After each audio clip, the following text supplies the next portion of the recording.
Sepulangnya dari belajar, jujur, 3 bulan setelah kembali, saya belum mulai mempraktekkan apapun. Belief system saya tertabrak-tabrak. Pertanyaan, nasib kita yang menentukan? Sementara saya punya keyakinan nasib ditentukan Tuhan. Sebuah tabrakan belief system. Saya belum bisa menerima. Kalau saya tidak terima, maka saya harus menerima kondisi saya sekarang, berhutang dan hidup susah waktu itu. Memulai sesuatu akan terbawa putaran yang sama. Memulai yang baru harus merubah belief system. Ini pengalaman saya dan mungkin hanya terjadi pada saya.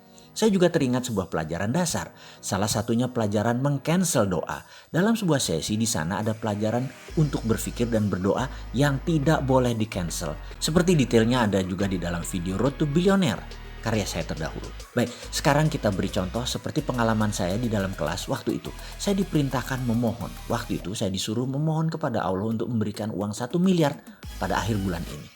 Saya manut, saya berkata, "Ya Allah, saya meminta uang 1 miliar di rekening saya pada akhir bulan ini." Lidah saya mengucap, hati kecil saya berkata, "Mungkinkah?"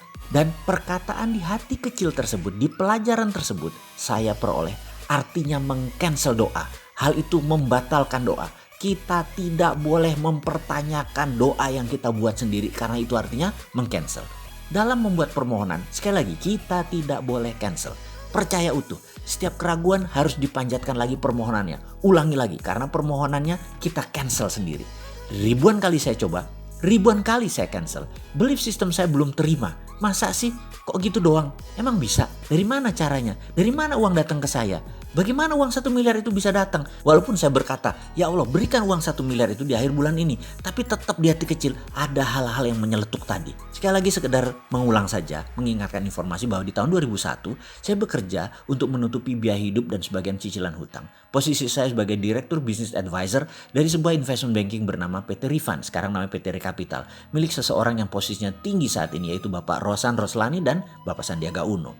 Secara gaji dan bonus cukup besar kompensasi bulanannya, namun hanya kerja kontrak. Dari tahun 2000 hingga tahun 2002, 24 bulan. Kontrak akan berakhir 9 bulan lagi dari masa saya pulang dari Australia tersebut. Lalu saya putuskan seketika itu juga tanpa pikir. Cikar kanan, via kondios, kita bakar kapal. Ini istilah saya mengandaikan tindakan seorang panglima perang, Jabal Tariq, sewaktu menaklukkan Gibraltar. Pasukannya kalah jumlah dan nyali ciut mau mundur. Jabal Tariq memerintahkan bakar kapal sehingga pasukannya tidak ada pilihan lain kecuali maju berperang.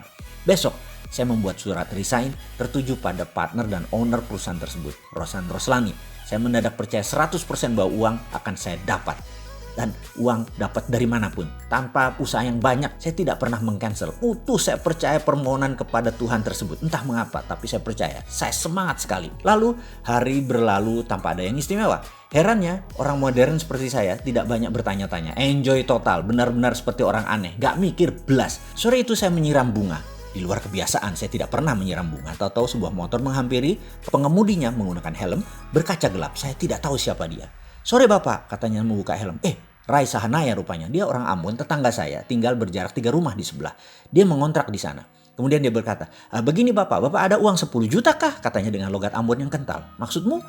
"Begini Bapak, beta mau jual semua barang di rumah beta Bapak. Beta jual 10 juta Bapak, termasuk motor baru ini Bapak. TV, kulkas, AC, kontrakan rumah, semua Bapak ambil. Boleh kah?"